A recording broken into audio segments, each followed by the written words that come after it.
जय श्री कृष्णा दोस्तों, कैसे हैं आप सब लोग। आशा करती हूँ आप सभी लोग अपने अपने घरों में कुशल पूर्वक होंगे।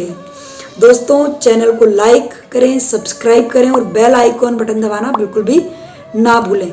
आप लोग जो मुझे इतना प्रेम सहयोग दे रहे हैं उसके लिए आप सभी का बहुत बहुत धन्यवाद। साथियों, अब तक हमने गीता का प्रथम अध्याय और द्वितीय अध्याय पे चर्चा की, उसको मैंने आप लोगों को सुनाया। हम सभी को रोज गीता का अध्ययन करना चाहिए और यदि हम गीता का अध्ययन नहीं कर सकते हैं तो गीता का श्रवण हम जरूर करें। इससे हमको बहुत अचूक लाभ प्राप्त होते हैं। किसी की कुंडली में यदि पितृ योग बन रहा हो और वो व्यक्ति यदि रोज गीता का अध्ययन और श्रवण करता है, सुनता है गीता पाठ को, तो उसके पितृ प्रसन्न होते हैं और उस पर कृपा दृष्टि बरसाते हैं। पहला फायदा। दूसरा फायदा, आपने देखा होगा कि सबकी कुंडलियों में गज केसरी योग, लक्ष्मी योग, ये सब योग तो बनते हैं जैसा कि हम लोग बताते हैं। लेकिन आप लोग जब कहते हैं कि इन योगों का हमें फायदा नहीं मिल पा रहा है, तो यदि आप गीता का श्रवण रोज करते हैं तो जो योग आपके बन रहे हैं वो योग का फायदा क्यों नहीं मिलता है? क्योंकि आपके पितृ आपसे प्रसन्न नहीं रहते हैं। यदि आप गीता के पाठ का रोज श्रवण करेंगे तो आपके पितरों का आशीर्वाद आपको मिलेगा और आपकी कुंडली में जितने अच्छे योग हैं जिनका फल आपको नहीं मिल रहा है उनका आपको फल मिलना चालू हो जाएगा। तीसरी बात, आपके घर में यदि लड़ाई झगड़े हो रहे हो, अशांति फैल रही हो, कोई व्यक्ति बीमार हो, तो आप उस व्यक्ति को यदि गीता का श्रवण रोज सुनाते हैं, घर में रोज गीता का पाठ बजता है, श्रवण करते हैं सब लोग, तो इन सभी चीजों में भी आपको बहुत ही फायदा मिलेगा। आइए आज हम तीसरे अध्याय का महत्व सुनते हैं।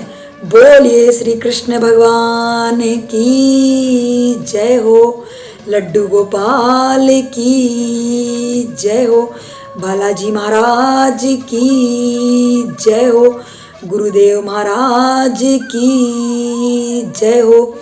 गुरुर् ब्रह्मा गुरुर्विष्णु गुरुर्देव महेश्वराय, गुरुर् साक्षात् परम ब्रह्मा तस्मै श्री गुरुवे नमः। बोलिए श्री कृष्ण भगवान की जय। साथियों, गीता के तीसरे अध्याय का महत्व। गीता के तीसरे अध्याय में बताया गया है कि एक जन स्थान में एक जड़ नामक ब्राह्मण था जो कौशिक वंश में उत्पन्न हुआ। उसने अपना कौशिक वंश का धर्म छोड़कर वो बनिया वृत्ति में रहने लग गया। उसने बनिया वृत्ति का धर्म चालू कर लिया और वो स्त्रियों के साथ व्यभिचारिणी करता था और जुआ खेलता था, शराब पीता था और शिकार खेलकर जीवकों का हिंसा किया करता था। इसी प्रकार वो अपना समय बिताया करता था और जब उसके पास धन खत्म हो जाता था तो वो धन कमाने के लिए देश से बाहर धन अर्जित करने के लिए चला जाता था और धन अर्जित करके वापस वो अपनी जगह आके इसी तरीके से अपना जीवन यापन किया करता था। एक समय की बात है, जब वो विदेश से धन अर्जित करके वापस आ रहा था तो एक सायकाल वो थक चुका था और तो वो एक पेड़ के नीचे बैठ गया। पेड़ के नीचे बैठने के बाद कुछ शीघ्र ही एक सूर्यास्त हो जाने पर जब दोनों दिशाओं में अंधकार फैल गया, तब एक वृक्ष के नीचे उसे लुटेरों ने लूट लिया और लुटेरों ने लूट कर उसे मार दिया और मारने के बाद वो उसी पेड़ पर प्रेत योनि में वास करने लगा। एक बहुत ही भयानक, क्योंकि उसके कर्म अच्छे नहीं थे इसीलिए वो प्रेत बन गया। उसी समय उसका पुत्र था, वो तो प्रेत बन गया। एक उसका पुत्र भी था, उसका नाम, वो बड़ा ही धर्मात्मा था और वेदों का विद्वान था। उसने अब तक पिता के लौट आने की राह देखी। जब वे नहीं आए तब उनका पता लगाने के लिए वह स्वयं घर छोड़कर उनको ढूंढने के लिए चला गया। वो आते जाते प्रत्येक राहगीर से अपने पिता के बारे में पूछता, लेकिन उसको अपने पिता के बारे में कोई भी जानकारी नहीं मिली। एक बार उसको जो पिता का सहयोगी था, जो सहपाठी था, वो मिला और उसके पिता के साथ जो कुछ हुआ उसने उसको बताया। ऐसा सुनकर वो वहीं से पिता की आत्मा की मुक्ति के लिए पिता के बारे में जान लिया कि मेरे पिता को लुटेरों ने लूट लिया और अब मेरे पिता इस दुनिया में नहीं है, मेरे पिता मर चुके हैं। ऐसा पिता के दोस्त ने उस धर्मात्मा पुत्र को बताया। ऐसा जानते ही उस व्यक्ति ने काशी जाने का निर्णय लिया कि मैं काशी जाऊंगा और अपने पिता की आत्मा की मुक्ति के लिए वहां जाके उनका तर्पण करूंगा। जब वो 6 दिन बीत गए, समय लगता था, विदेश में था ना वो, तो वो जब जा रहा था और समय बीत गया, तो जब 7वीं रात आई तो वो उसी पेड़ के नीचे पहुंच गया जिस पेड़ पे उसके पिता को मारकर वो पिता प्रेत योनि में उस पेड़ के ऊपर रह रहे थे। और वो संध्या वंदन किया करता था और संध्या वंदन में उसने गीता के 3 अध्याय का पाठ पढ़ा। और जब उसने 3 अध्याय का संध्या वंदन के समय 3 अध्याय का अध्ययन किया, वैसे ही उसके पिता एक अलग ही रूप में उसके सामने आए जिसको देखकर वो डर गया। लेकिन साथ ही साथ आकाश से भविष्यवाणी हुई और आकाश से एक रथ उनके लिए, उनके पिता के लिए आया और उस रथ में सवार होके उनके पिता उस रथ में जाने लगे। जाते जाते उस पिता ने उस पुत्र को आशीर्वाद दिया। उस पुत्र ने पूछा कि पिताजी आप बताइए ऐसा क्या हुआ। जाते जाते पिता ने अपने साथ जो भी वृतांत हुआ कि मैं ऐसे ऐसे बुरे कर्म किया करता था, फिर मेरी ऐसे ऐसे मृत्यु हो गई और मैं प्रेतात्मा बन गया, अपना वृतांत सुनाया और अपने पुत्र को कहा। उस पुत्र ने कहा पिताजी जाते जाते मुझे आप उपदेश देके जाइए, आदेश देके जाइए कि मुझे क्या करना है।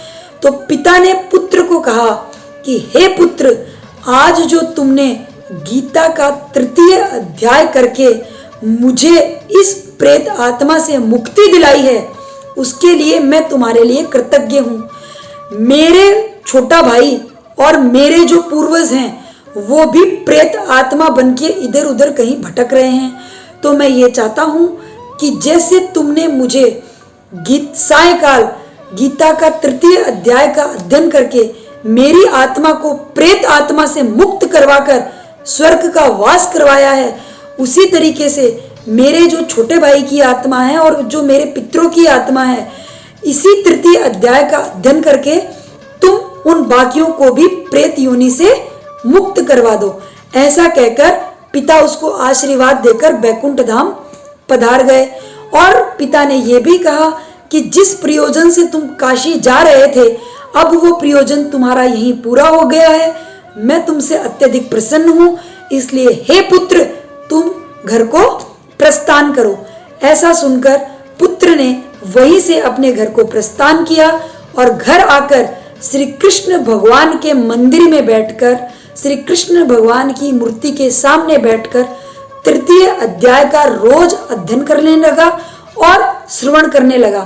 और 3 अध्याय का अध्ययन करके उनका संकल्प लेते हुए जो उसके पूर्वज थे, एक एक करके वो उनको प्रेत आत्मा से मुक्त कराने लगा।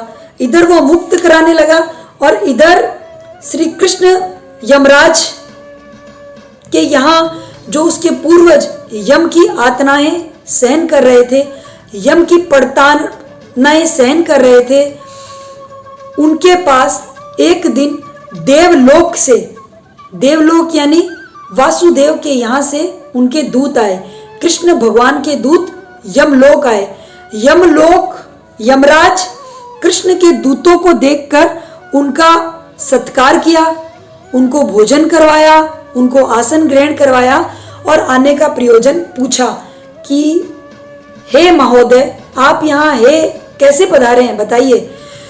तो जो श्री कृष्ण भगवान के दूत थे ना, उन्होंने अपना प्रयोजन बताया कि हम यहाँ ये जो आपने प्रेत आत्माएं बन के आपके यहाँ यातनाएं सहन कर रहे हैं, इनके पुत्र ने नीचे गीता का 3 अध्याय करके इनको इससे मुक्त करवा दिया गया है, इसलिए यह यम के देव आप इनको यहाँ से छोड़ दीजिए, हम इनको बैकुंठ धाम ले जाने के लिए आए हैं। ऐसा कहकर यमराज जो थे वो भगवान वासुदेव का वचन कैसे ठुकरा सकते थे, आदेश कैसे ठुकरा सकते थे।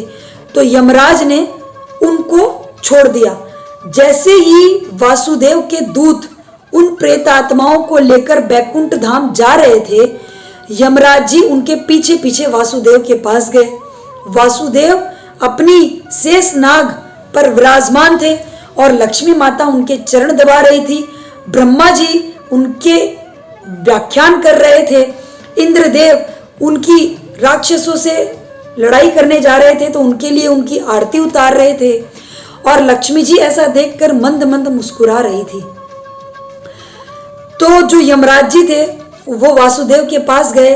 उन्होंने हाथ जोड़कर सच्चे दिल से उनकी वंदना की, प्रणाम किया और वासुदेव को पूछा कि हे वासुदेव, इन्होंने तो इतने गलत कर्म किए हैं, आपने मुझे आदेश दिया और मैं इन प्रेत आत्माओं को मैंने आपके कहने से छोड़ दिया, लेकिन इन्होंने तो धरती पे इतने बुरे कर्म किए थे जिसके कारण मैं इनको यातनाएं दे रहा था। लेकिन ऐसा क्या हुआ कि आप स्वयं, आपके दूत स्वयं इनको लेने के लिए पधारे? मुझे मार्गदर्शन कीजिए, मुझे इसका कारण बताइए। तब श्री कृष्ण भगवान ने बताया कि जो इनका धर्मराज पुत्र है नीचे, वो मेरे गीता के 3 अध्याय को पढ़कर उनका संकल्प, उनका जो अध्याय वो कर रहा है वो उसने इनको निमित्त कर दिया है। इसीलिए मैं इनको तुम्हारी यम की यातनाएं सहन करने से मुक्त कर रहा हूं और इनको वैकुंठ धाम दे रहा हूं। तब से यमराज महाराज ने उनके हाथ जोड़े और वो यमलोक को प्रस्थान कर गए।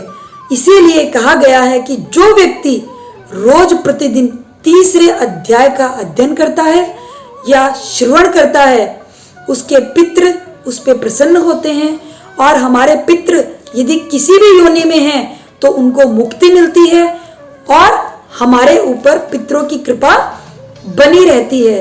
बोलिए श्री कृष्ण भगवान की जय हो, राधा गोविंद की जय हो।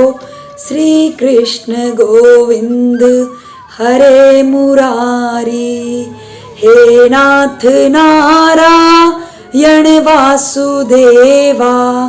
श्री कृष्ण गोविंद हरे मुरारी, हे नाथ नारायण वासुदेवा। एकमात्र प्यारे सखा हमारे, एकमात्र प्यारे सखा हमारे। श्री कृष्ण गोविंद हरे मुरारी। राधे कृष्णा गोपाल कृष्णा, राधे कृष्णा गोपाल कृष्णा। बोलिए श्री कृष्ण भगवान की जय हो। प्रेमियों, साथियों, सज्जनों, मैं आप सभी से निवेदन करती हूँ कि प्रत्येक दिन आप गीता का अध्ययन करें। अध्ययन नहीं कर सकते हैं तो सुबह और सायंकाल गीता का श्रवण जरूर करें और कुछ भी नहीं तो अपने मोबाइल में इस गीता के अध्याय को लगाकर आप छोड़ दें। इससे आपके घर में बाहरी कोई भी शक्ति प्रवेश नहीं करेगी। यह एक, आप ये मान लीजिए कि सुरक्षा चक्र के रूप में आपके घर पे काम करता है, व्यापार पे काम करता है। आप जहाँ व्यापार करते हैं अपने घर पे और व्यापार पे गीता के अध्याय को सुबह और शाम नित्य नियम से चला के रखें। कभी प्रथम अध्याय, कभी प्रथम महत्व। इस तरीके से आप रेगुलर गीता के अध्यायों को चलाएं। अपना प्रेम मुझ पर यूं ही बनाए रखें। चैनल को सब्सक्राइब करें, लाइक करें और बेल आइकॉन बटन दबाना बिल्कुल भी ना भूलें। और यदि मेरा वीडियो आपको पसंद आता है तो इसे शेयर करना तो बिल्कुल भी ना भूलें। अपना प्रेम और सहयोग मुझ पर यूं ही बना के रखें। श्री कृष्ण गोविंद गोपाल आप सभी का मंगल करे, यही कामना मैं अपने गोविंद से करती हूँ। बोलिए श्री कृष्ण भगवान की जय। जय श्री कृष्ण।